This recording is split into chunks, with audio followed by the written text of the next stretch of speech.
Hi friends, ಹೇಗಿದ್ದೀರಾ? ಎಲ್ಲರೂ ಚೆನ್ನಾಗಿದ್ದೀರಾ? ನಾನು ಕೂಡ ಚೆನ್ನಾಗಿದ್ದೀನಿ. ಐ ಹೋಪ್ ನೀವು ಕೂಡ ಚೆನ್ನಾಗಿದ್ದೀರಾ ಅಂತ ಭಾವಿಸ್ತಾ ಬನ್ನಿ ಇವತ್ತಿನ ವೀಡಿಯೋನ ಶುರು ಮಾಡೋಣ. ಇವತ್ತು ವೀಡಿಯೋ ಬಂದುಬಿಟ್ಟು ನಾನು ಅಮ್ಮನ ಮನೆ ಹೋಮ್ ಟೂರ್ ಮಾಡಬೇಕು ಅಂತ ಅಂದ್ಕೊಂಡಿದ್ದೀನಿ. ನಮ್ಮ ಅಮ್ಮನ ಮನೆ ಹಳ್ಳಿಯಲ್ಲಿ ಯಾವ ಥರ ಇದೆ ಅಂತ ಹೇಳ್ಬಿಟ್ಟು ನೋಡೋಣ ಬನ್ನಿ. ಅದೇ ರೀತಿ ಇದು ಯಾವ ಥರ ಇದೆ, ಹಾಗೆ ಇದಕ್ಕೆ ನಾವು ಬಾಡಿಗೆ ಕಟ್ತೀವಿ ಅಥವಾ ಸ್ವಂತ ಮನೆ ಅನ್ನೋದನ್ನು ನಾನು ಈ ವಿಡಿಯೋದಲ್ಲಿ ಹೇಳ್ತೀನಿ. ಬನ್ನಿ, ಆಗಿದ್ರೆ ಇನ್ಯಾಕ್ತಡ ಹಳ್ಳಿಯಲ್ಲಿ ಅಮ್ಮನ ಮನೆ ಹೇಗಿದೆ ಅಂತಂದು ಹೇಳ್ಬಿಟ್ಟು ಒಂದು ವಿಸಿಟ್ ಮಾಡ್ಕೊಂಬರೋಣ. ಅದೇ ರೀತಿ ಯಾರೆಲ್ಲ ಹೊಸದಾಗಿ ನನ್ನ ಒಂದು ಚಾನಲ್ನ ನೋಡ್ತಾ ಇದ್ದೀರಾ, ದಯವಿಟ್ಟು ನನ್ನ ಒಂದು ಚಾನಲ್ನ ಸಬ್ಸ್ಕ್ರೈಬ್ ಮಾಡ್ಕೊಳ್ಳಿ. ಅದೇ ರೀತಿ ಯಾರೆಲ್ಲ ನನ್ನ ಚಾನಲ್ನ ಸಬ್ಸ್ಕ್ರೈಬ್ ಮಾಡ್ಕೊಂಡು ನೋಡ್ತಾ ಇದ್ದೀರಾ ಎಲ್ಲರಿಗೂ ಕೂಡ ತುಂಬ ಹೃದಯದ ಧನ್ಯವಾದಗಳನ್ನು ತಿಳಿಸ್ತಾ ಬನ್ನಿ, ಆಗಿದ್ರೆ ಇನ್ಯಾಕ್ತಡ ನಮ್ಮ ತಾಯಿ ಮನೆಯನ್ನು ಒಂದು ಸತಿ ನೋಡ್ಕೊಂಬರೋಣ. ಇದು ಬಂದುಬಿಟ್ಟು ಸ್ಟಾರ್ಟಿಂಗಿಂದ ನೋಡಿ ನಾನು ವಿಡಿಯೋ ಮಾಡ್ತಿದ್ದೆ. ನನ್ನ 2 ಮಕ್ಕಳು ಹೊರಗಡೆ ಬಂದವು ಆಟ ಸಾಮಾನು ಹಿಡ್ಕೊಂಡು. ಇಲ್ಲಿಂದ ನಮ್ಮ ತಾಯಿ ಮನೆ ಶುರುವಾಗುತ್ತೆ. ಪಕ್ಕದಲ್ಲೇ ಅದೇ ರೀತಿ ಒಂದು ಟ್ಯಾಂಕ್ ಇದೆ. ಅದಾದಮೇಲೆ ನಾವು ಮನೆ ಸುತ್ತ ಕಾಂಪೌಂಡ್ಗೆ ಅಂತಂದು ಹೇಳ್ಬಿಟ್ಟು ಕಲ್ಲುಗೂಟವನ್ನು ನೆಟ್ಟು ತಂತಿ ಬೇಲಿಯನ್ನು ಹಾಕ್ಕೊಂಡಿದ್ದೀವಿ. ಅದೇ ರೀತಿ ಮನೆ ಸುತ್ತಮುತ್ತ ತುಂಬ ಗಿಡ ಮರಗಳಿದೆ, ತುಂಬ ತಂಪಾಗಿರುತ್ತೆ ಅಂತಂದೇ ಹೇಳ್ಬೋದು. ನಮ್ಮದು ಬಂದುಬಿಟ್ಟು ಸೀಟಿನ ಮನೆ.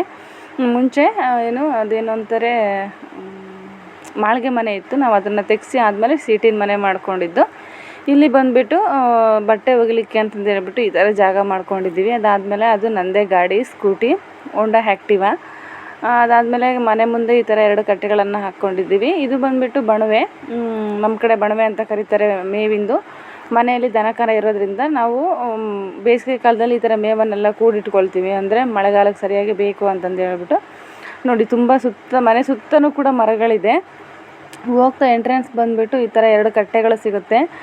ಯಾಕಪ್ಪ ಅಂತಂದರೆ ಸಂಜೆ ಟೈಮ್ ಕುತ್ಕೊಳ್ಳೋಕ್ಕಾಗಿರ್ಬೋದು ಅಥವಾ ಈ ಥರ ನೀರಿನ ಕೊಡಗಳನ್ನು ಇಡೋದಕ್ಕೆ. ಅಂದರೆ ಕೆಳಗಡೆ ಏನಾದರೂ ಇಟ್ಟರೆ ನಾಯಿ ಪಾಯಿ ಏನಾದರೂ ಮುಟ್ಟುತ್ತೆ ಅಂತಂದು ಹೇಳ್ಬಿಟ್ಟು ಅದರ ಮೇಲ್ಗಡೆ ಇಡಲಿಕ್ಕೆ ಚೆನ್ನಾಗಿರುತ್ತೆ ಅಂತಂದೇಳಿ ಆ ಥರ 2 ಕಟ್ಟೆಗಳನ್ನು ಹಾಕ್ಸ್ಕೊಂಡಿದ್ದೀವಿ. ಅದಾದಮೇಲೆ ಇದು ಬಂದುಬಿಟ್ಟು ಮುಸುರೆ ಬಾನಿ, ಮನೆಯಲ್ಲಿ ದನಕರ ಇದೆ, ಹಂಗಾಗಿ ಇವು ಬಂದುಬಿಟ್ಟು ಸೌದೆ. ಅಂದರೆ ನಾವು ಒಲೆಯಲ್ಲೇ ಅಡುಗೆ ಮಾಡೋದ್ರಿಂದ ನಮಗೆ ಸೌದೆಗಳ ಅವಶ್ಯಕತೆ ತುಂಬಾ ಇರುತ್ತೆ, ಹಾಗಾಗ್ಬಿಟ್ಟು. ಆಮೇಲೆ ಇನ್ನೊಂದೇನಪ್ಪ ಅಂತಂದರೆ ನಮ್ಮ ಮನೆಯಲ್ಲಿ 2 ಅಡುಗೆ ಮನೆ ಇದೆ. ಬನ್ನಿ ತೋರಿಸ್ತೀನಿ, ಆಗಿದ್ದರೆ ಇನ್ಯಾಕ್ತಡ ಕೇಳ್ಬೋದು ನೀವು. ಇದು ಬಂದುಬಿಟ್ಟು ಹೊರಗಡೆ ಇರೋವಂತಹ ಒಂದು ಪುಟ್ಟ ಅಡುಗೆ ಮನೆ. ಇಲ್ಲಿ ಬಂದುಬಿಟ್ಟು ಒಲೆ ಇದೆ. ನಾವು ಜಾಸ್ತಿ ಒಲೆಯನ್ನು ಯೂಸ್ ಮಾಡಿ ಅಡುಗೆ ಮಾಡೋದ್ರಿಂದ ನಾವು ಇಲ್ಲೇ ಅಡುಗೆ ಮಾಡೋದು. ಹಾಗಾಗಿ ನಾವು ಒಲೆಯಲ್ಲಿ ಅಡುಗೆ ಮಾಡೋದ್ರಿಂದ ಇದು ಬಂದುಬಿಟ್ಟು ಹೊರಗಡೆ ಇದೆ, ನೋಡ್ಬೋದು ನೀವು. ಈಗ ಹಾಲನ್ನು ಕಾಯಿಸ್ಲಿಕ್ಕೆ ಅಂತ ಇಟ್ಟಿದ್ದೆ. ಅಂದರೆ ನಾವು ಗ್ಯಾಸ್ ಮೇಲೆಲ್ಲ ಹಾಲನ್ನು ಕಾಯಿಸಲ್ಲ, ಒಲೆ ಮೇಲೆ ಹಾಲನ್ನು ಕಾಯಿಸಿದರೆ ಕೆನೆ ಕೂಡ ತುಂಬ ಚೆನ್ನಾಗಿ ಕಟ್ಟುತ್ತೆ. ಅದೇ ರೀತಿ ಬೆಣ್ಣೆ ಚೆನ್ನಾಗಿ ಬರುತ್ತೆ ಅಂತಂದು ಹೇಳ್ಬಿಟ್ಟು ನಾವು ಒಲೆ ಮೇಲೇ ಹಾಲನ್ನು ಕಾಯಿಸೋದು. ಇದು ಬಂದುಬಿಟ್ಟು ಕೈ ಬಚ್ಚಲ ಥರ. ನಾವು ಜಾಸ್ತಿ ಸಾಮಾನುಗಳೇನು ಇಲ್ಲಿ ಇಟ್ಕೊಂಡಿಲ್ಲ, ಏನೇನು ಅವಶ್ಯಕತೆ ಇದೆಯೋ ಅಷ್ಟು ಮಾತ್ರ ಇಟ್ಕೊಂಡಿರೋದು. ಯಾಕಪ್ಪ ಇದು ಹೊರಗಡೆ ಇದೆ ಅಡುಗೆ ಮನೆ ಅಂತಂದರೆ, ಒಳಗಡೆ ಎಲ್ಲ ನಾವು ಸುಣ್ಣವನ್ನು ಬಳದಿರೋದ್ರಿಂದ ಹೊಗೆ ಜಾಸ್ತಿಯಾಗಿ ಕಲರ್ ಶೇಡ್ ಆಗುತ್ತೆ ಅನ್ನೋ ಒಂದು ಕಾರಣಕ್ಕೆ ಹಿಂದಿನ ಕಾಲದಿಂದನೂ ಕೂಡ ಅದು ಹೊರಗಡೆನೇ ಇದೆ ಅಡುಗೆ ಮನೆ. ಅದನ್ನೇ ನಾವು ಯೂಸ್ ಮಾಡ್ತಾಯಿದ್ದೀವಿ. ನೋಡಿ ನನ್ನ ಮಕ್ಳು ಹೆಂಗೆ ಆಟ ಸಾಮಾನೆಲ್ಲ ಹರಡಿದ್ದಾರೆ. ಇದು ಬಂದುಬಿಟ್ಟು ಚಿಕ್ಕದೊಂದು ಹಾಲು. ಇಲ್ಲಿ ಬಂದುಬಿಟ್ಟು ಒಂದು ಈ ಥರ 2 ಗೂಡುಗಳಿದೆ. ಅಂದರೆ ನಮ್ಮ ಕಡೆ ಗೂಡುಗಳಂತ ಕರಿತೀವಿ. ಇದಕ್ಕೆ ಯಾವುದೇ ರೀತಿ ಬಾಗಿಲಿಗಳಿಲ್ಲ. ಇಲ್ಲಿ ತರಕಾರಿ ಸ್ಟ್ಯಾಂಡ್ ಆಗಿರ್ಬೋದು ಅಥವಾ ನಮ್ಮ ಪಾಪುಗಳು ಬಟ್ಟೆ ಈ ಥರ ಏನಾದರೂ ಸಣ್ಣ ಪುಟ್ಟ ವಸ್ತುಗಳನ್ನು ಇಡೋದಕ್ಕೆ ಅಂತಂದು ಹೇಳ್ಬಿಟ್ಟು ನಾವು ಮಾಡ್ಕೊಂಡಿದ್ದೀವಿ. ಇಲ್ಲಿದು ಬಟ್ಟೆ ಸ್ಟ್ಯಾಂಡು. ನಮ್ಮ ಅಪ್ಪಾಜಿ ಬಟ್ಟೆ ಹಾಕೋದಕ್ಕಿಂತ ಜಾಸ್ತಿ ನನ್ನ ವೆನಿಟಿ ಬ್ಯಾಗ್ಗಳೇ ಇರ್ತವೆ ಅಲ್ಲಿ. ಇದು ಬಂದುಬಿಟ್ಟು ಒಂದು ಡಬಲ್ ಕಾಟ್ ಇದೆ ಇಲ್ಲಿ. ಅದಾದಮೇಲೆ ಇಲ್ಲಿ ಕೂಡ ಒಂದು ವಾಲ್ ಕ್ಲಾಕ್ ಇದೆ, ಟಿ ವಿ ಇದೆ. ಇದು ಸಣ್ಣ ಸಣ್ಣ ಮೆಮೊರೀಸು. ಇದು ನಾನು ಬಂದುಬಿಟ್ಟು 1 ವರ್ಷದ ಪಾಪು ಇದ್ದಾಗ ತೆಗೆಸಿ ಇಟ್ಕೊಂಡಿರುವಂತಹ ಫೋಟೋ. ಚೆನ್ನಾಗಿದೆ ಅಲ್ವಾ? ಇದು ಬಂದುಬಿಟ್ಟು ನಮ್ಮಮ್ಮ ಆಗಿನ ಕಾಲದಲ್ಲಿ, ಹಿಂದಿನ ಕಾಲದಲ್ಲೆಲ್ಲ ತೆಗೆಸಿರುವಂತಹ ಫೋಟೋ. ಇದು ಬಂದುಬಿಟ್ಟು ನಮ್ಮ ಅಪ್ಪಾಜಿ ಕೂಲಿ ಕೆಲಸ ಮಾಡ್ತಿದ್ರಲ್ಲ, ಅವರು ಮನೆಯಲ್ಲಿ ಟ್ಯಾಕ್ಟ್ರಿ. ದಸರಾ ಹಬ್ಬದಲ್ಲಿ ನನ್ನೂ ಕೂಡ ಕರ್ಕೊಂಡೋಗಿ ಫೋಟೋ ತೆಗೆಸ್ಕೊಂಬಂದಿದ್ದಂಥ ಒಂದು ಫೋಟೋ. ಇದು ನನ್ನ ಮದುವೆಯಲ್ಲಿ ನನ್ನ ಫ್ರೆಂಡ್ ಕೊಟ್ಟಿದ್ದು. ಅದಾದಮೇಲೆ ಇಲ್ಲಿ ಒಂದು ಅಟ್ಟದ ಥರ ಹಾಕಿದ್ದೀವಿ. ಅಂತಂದರೆ ನಾವೇನು ಜಾಸ್ತಿ ಬಳಸದೇ ಇರೋ ವಸ್ತುಗಳು ಅಥವಾ ಕಬ್ಬಿಣದ ಸಾಮಾನು ಆಗಿರ್ಬೋದು, ಪ್ರತಿಯೊಂದನ್ನು ಕೂಡ ನಾವು ಕೆಳಗಡೆ ಹಿಡ್ದೆ ಎಲ್ಲ ಮೇಲೆ ಅಟ್ಟದಲ್ಲೇ ಹಾಕ್ತೀವಿ. ನಮ್ಮ ಕಡೆ ಅಟ್ಟ ಅಂತ ಕರೀತಾರೆ. ಹಿಂದಿನ ಕಾಲದ ಮನೆಯಲ್ಲಿ ಎಲ್ಲರ ಮನೆಯಲ್ಲೂ ಈ ಥರ ಇರುತ್ತೆ. ಯಾಕಂದರೆ ಅವಾಗ ವ್ಯವಸಾಯ ಜಾಸ್ತಿ ಇದ್ದಿದ್ದರಿಂದ ವ್ಯವಸಾಯದ ಮುಟ್ಟುಗಳನ್ನು ಕೆಳಗಡೆ ಇಡೋದು ಅಷ್ಟೊಂದು ಸೇಫ್ ಅಲ್ಲ ಅಂತಂದು ಹೇಳ್ಬಿಟ್ಟು ಆ ಥರ ಅಟ್ಟೆಗಳನ್ನು ಮಾಡಿಸ್ಕೊಂಡು ಅಟ್ಟದ ಮೇಲ್ಗಡೆ ಹಾಕ್ತಾಯಿದ್ರು. ಹಾಗಾಗಿ ಹಿಂದಿನ ಕಾಲದ ಪ್ರತಿ ಮನೆಯಲ್ಲೂ ಕೂಡ ಅಟ್ಟಗಳು ಇದ್ದೇ ಇರುತ್ತೆ ಅಂತ ಅಂದ್ಕೊಂಡಿದ್ದೀನಿ. ನಮ್ಮ ಕಡೆ ಅಂತೂ ತುಂಬ ಇದೆ. ಎಲ್ಲರ ಮನೆಯಲ್ಲೂ ಈ ಥರ ಅಟ್ಟೆಗಳಂತ ಇದೆ. ಈಗೇನು ನಾವು ಸ್ಟೋರ್ ರೂಮ್ ಅಂತ ಕರಿತೀವಿ, ಆಗ ಎಲ್ಲ ಆ ಥರ ಅಟ್ಟೆಗಳನ್ನು ಮಾಡ್ಕೊಂಡಿರೋರು. ಇದು ಬಂದುಬಿಟ್ಟು ಹಾಲು. ಇದು ಬಂದು ದೇವ್ರ ಮನೆ. ನಮ್ಮ ಮನೇಲಿ ಜಾಸ್ತಿ ದೇವ್ರ ಮನೆ ಅಷ್ಟೊಂದೇನು ನಾವು ಇದರಲ್ಲಿ ಕಟ್ಟಿಸಿಲ್ಲ. ಇರೋದ್ರಲ್ಲೇ 2 ಶೆಲ್ಫ್ ಹಾಕ್ಸ್ಬಿಟ್ಟು ಇಟ್ಟಿದ್ದೀವಿ ಅಷ್ಟೇ ದೇವ್ರ ಮನೇನ. ಇದು ಬಂದುಬಿಟ್ಟು ಇವೆಲ್ಲ ಉಪ್ಪಿನಕಾಯಿ ಎಲ್ಲ ಒಳಗಡೆ ಇಟ್ಟಿದ್ದೀವಿ, ಹೊರಗಡೆ ಏನೂ ಇಟ್ಟಿಲ್ಲ. ಈಗ ತಾನೇ ಬಟ್ಟೆನೆಲ್ಲ ಮಡಚಿಟ್ಟಿದ್ದೆ, ಅದನ್ನು ಎತ್ತಿಡಬೇಕು. ಇಲ್ಲಿ ಬಂದುಬಿಟ್ಟು ಒಂದು ರಾಜಾರಾಣಿ ಗಾಡ್ರೇಜ್ ಇದೆ. ಇದು ಬಂದುಬಿಟ್ಟು ನನ್ನ ಮದುವೆಗೆ ಅಂತ ಕೊಟ್ಟಿದ್ದು. ಅದಾದಮೇಲೆ ಇಲ್ಲಿ ಕೂಡ ಸಾಮಾನುಗಳನ್ನು ಅಮ್ಮ ಎಲ್ಲ ಕಟ್ಟಿಟ್ಟಿದ್ದಾರೆ, ಬಳಸ್ತಾ ಇರುವಂತಹ ಸಾಮಾನುಗಳನ್ನು. ನಮ್ಮ ಮನೆಯಲ್ಲಿ ತುಂಬ ಸಾಮಾನಿದೆ, ಅವಶ್ಯಕತೆಗಿನ ಮೀರಿ ಇದೆ. ಅದು ಸುಮ್ಮನೆ ವೇಸ್ಟು ಅಂತಂದು ಹೇಳೋಕ್ಕೆ ಬರಲ್ಲ, ಕೆಲವೊಂದು ಟೈಮಲ್ಲಿ ಕೆಲ್ಸಕ್ಕೆ ಬರುತ್ತೆ, ಡೈಲಿ ಏನು ಕೆಲ್ಸಕ್ಕೆ ಬರಲ್ಲ. ಅದು ಅಷ್ಟೆಲ್ಲ ಸಾಮಾನುಗಳನ್ನು ನೀಟಾಗಿ ಹಂಗೆ ಮೇಲ್ಗಡೆ ಕಟ್ಟಿಕ್ಕಿದ್ದಾರೆ. ಈ ಹಾಲಲ್ಲಿ ಇನ್ನೊಂದು ಚಿಕ್ಕ ಕಬೋರ್ಡ್ ಥರ ಇದೆ, ಅಂತಂದರೆ ಇದರಲ್ಲಿ ನಾವು ಬಟ್ಟೆಗಳನ್ನೆಲ್ಲ ಏನು ದಿನ ಉಟ್ಕೊಳ್ಳೋ ಬಟ್ಟೆಗಳನ್ನೆಲ್ಲ ನೀಟಾಗಿ ಮಡಚಿ ಇಟ್ಕೊಂಡಿದ್ದೀವಿ ಅಂತಂದೇ ಹೇಳ್ಬೋದು. ಇದು ಬಂದುಬಿಟ್ಟು ಮುಂಚೆ ಇದಕ್ಕೆ ಡೋರ್ ಇರಲಿಲ್ಲ, ಈಗ ಮಾಡಿಸಿರೋದು ಇದಕ್ಕೆ ಡೋರನ್ನು. ಏನಾದರೂ ಇಲಿ ಪಲಿ ಹೋಗ್ಬೋದು ಅನ್ನೋ ಒಂದು ಕಾರಣಕ್ಕೆ. ಇದು ಬಂದುಬಿಟ್ಟು ಒಳಕಲ್ಲು. ಇದು ಹಳ್ಳಿ ಮನೇಲಿ ಎಲ್ಲರ ಮನೆಯಲ್ಲೂ ಇರುತ್ತೆ ಅಂತಂದು ಹೇಳ್ಬೋದು. ಮಿಕ್ಸಿಗಿನ ಜಾಸ್ತಿ ಇದನ್ನೇ ಉಪಯೋಗಿಸ್ತಾರೆ ಹಳ್ಳಿ ಜನ. ಆರೋಗ್ಯಕ್ಕೂ ಕೂಡ ತುಂಬ ಒಳ್ಳೆಯದು. ಅದಾದಮೇಲೆ ಈಗ ನಮ್ಮದು ಬಯಲು ಸೀಮೆ ಆಗಿರೋದ್ರಿಂದ ಈ ಬೇಸಿಗೆಯಲ್ಲಿ ಫ್ಯಾನ್ ಇಲ್ಲಿದ್ದಂತೂ ಇರೋಕ್ಕೆ ಆಗೋದಿಲ್ಲ. ಅದಾದಮೇಲೆ ಒಳಗಡೆನೂ ಕೂಡ ಈ ಥರ ಒಂದು ಕಟ್ಟೆಯನ್ನು ಹಾಕ್ಸಿದ್ದೀವಿ ನಾವು, ಅಂದರೆ ಏನಾದರೂ ಸಾಮಾನು ಇಡೋದಕ್ಕೆ ಬರುತ್ತೆ ಅಂತಂದು ಹೇಳ್ಬಿಟ್ಟು.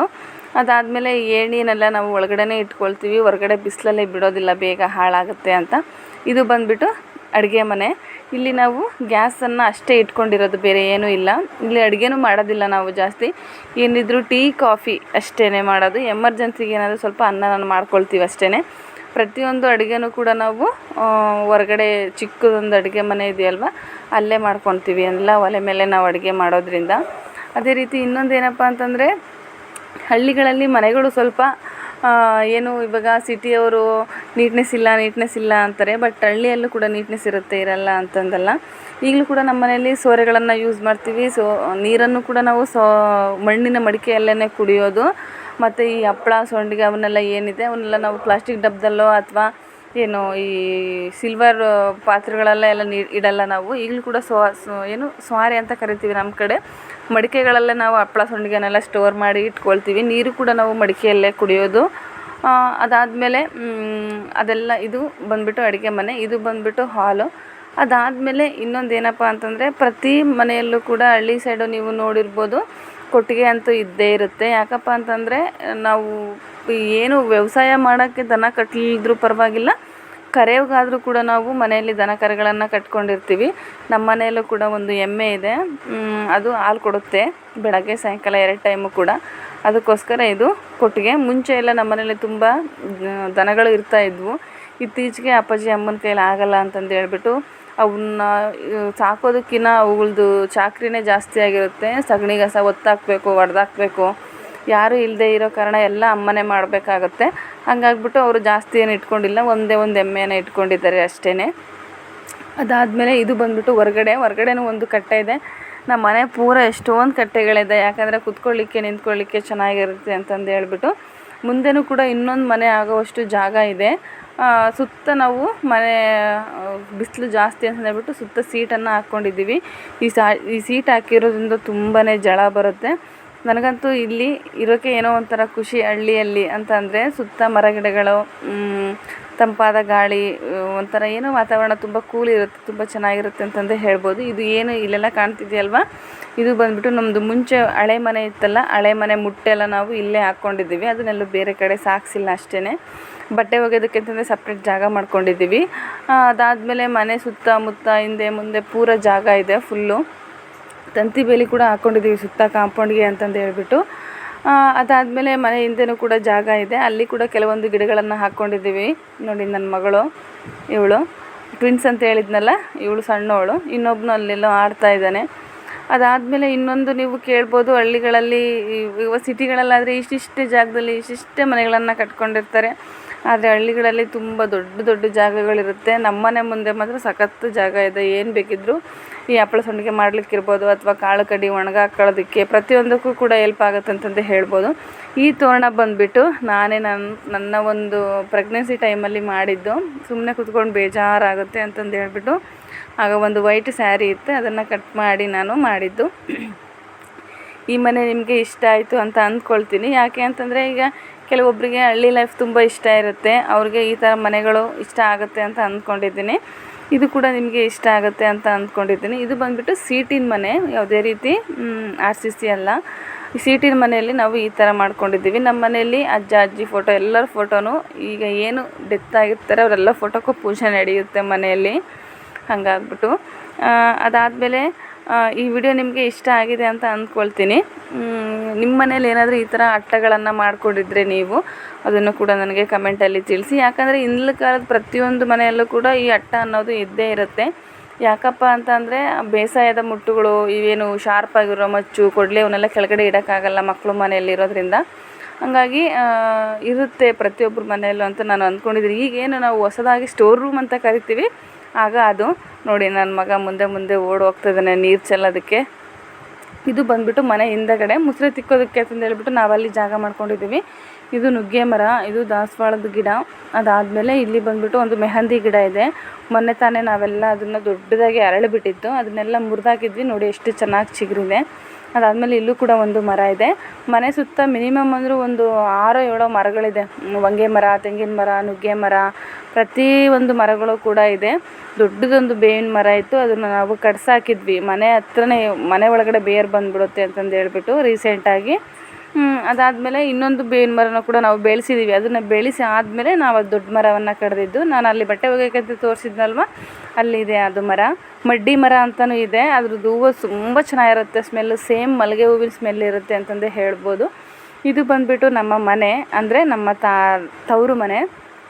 ನಿಮಗೇನಾದರೂ ಈ ವಿಡಿಯೋ ಇಷ್ಟ ಆಗಿದ್ದರೆ ಅಥವಾ ನಿಮ್ಮ ಮನೆಯೂ ಕೂಡ ಇದಕ್ಕೆ ಹೋಲುವಂಥ ಏನಾದರೂ ಒಂದು ಸಣ್ಣ ಇನ್ಸಿಡೆಂಟ್ ಇದ್ದರೆ ಅದನ್ನು ಕೂಡ ನನಗೆ ಕಮೆಂಟ್ ಸೆಕ್ಷನ್ನಲ್ಲಿ ತಿಳಿಸಿ.